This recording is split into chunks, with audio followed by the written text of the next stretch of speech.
Alright, Bucko, you know why you're here. Today, in Honkai Storio, I, Mischief, your certified goonologist, will be applying math and science to determine how much milk Sparkle's calcium cannons produce. Before we get started, I want to give a big shout out to ZZZFan 2024 for providing the calculations. I'm just doing this for the sake of your entertainment. Let's dive right into it.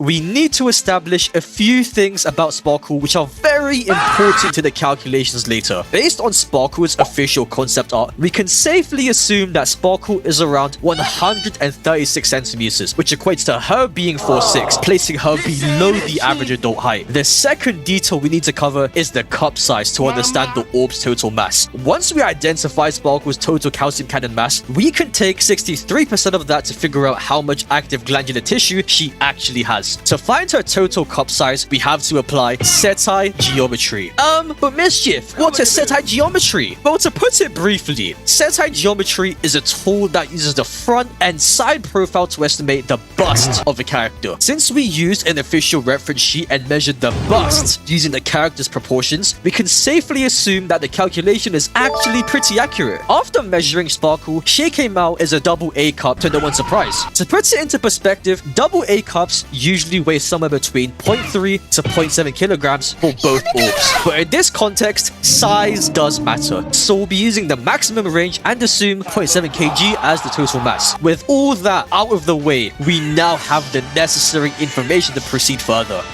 When calculating the milk output, we shouldn't base it on the calcium cannon's overall size. No, that isn't how the milk math works. We should instead calculate based on the amount of active glandular tissue from the primordial source, the area that's actually responsible for producing the flavor. Obviously, since Sparkle is a fictional character, it's honestly better to use the best published average we have for the percentage of the glandular tissue, since we can't determine the exact number for any made-up character. The best study that we can follow is by Ramsey and his colleagues, as they published a journal of anatomy back in 2005. In the examination, they found that the glandular tissue makes up on average 63% of the total orb's tissue value, with a standard deviation of 9% and a pretty wide individual range from 46% all the way up to 83%. Now, according to the paper, when the glandular tissue and fatty tissues were expressed as percentages of the total amount of tissue measured, the glandular tissue represented a 63 plus minus 9% or 46 to 83% in range of the orb's tissue. The fatty tissue, on the other hand, represented 37 plus minus 9% or 16 to 51% of the orb's left cannon. So if we take the maximum version of the calcium cannon's mass of 0.7 kg and that 63% figure, the equation we get would be 0.63 times 0.7 kg, which equates to 0.441 kg of active glandular tissue. Then we do 0.441 times 1000, which gives 441 grams of the orb's glandular tissue. In a 2008 review, Margaret C. Neville reports that the rate averages approximately 1.5 milliliters of milk per gram of glandular per day, citing the foundational work of Pica from 1977. Margaret C. Neville, PhD, stated in comparison to related dermal, such as salivary and sweat glands, the rate of milk secretion is slow, about 1.5 milliliters of milk per gram of glandular tissue per day. Under full stimulation, that rate could be potentially closer to 2 milliliters per gram per day. For the sake of milk math purposes, our goonologist ZZZFan 2024 used the upper benchmark of 2 milliliters as the limit. Multiplying the calculated glandular tissue mass by the secretion rate, the equation we get would be 441 grams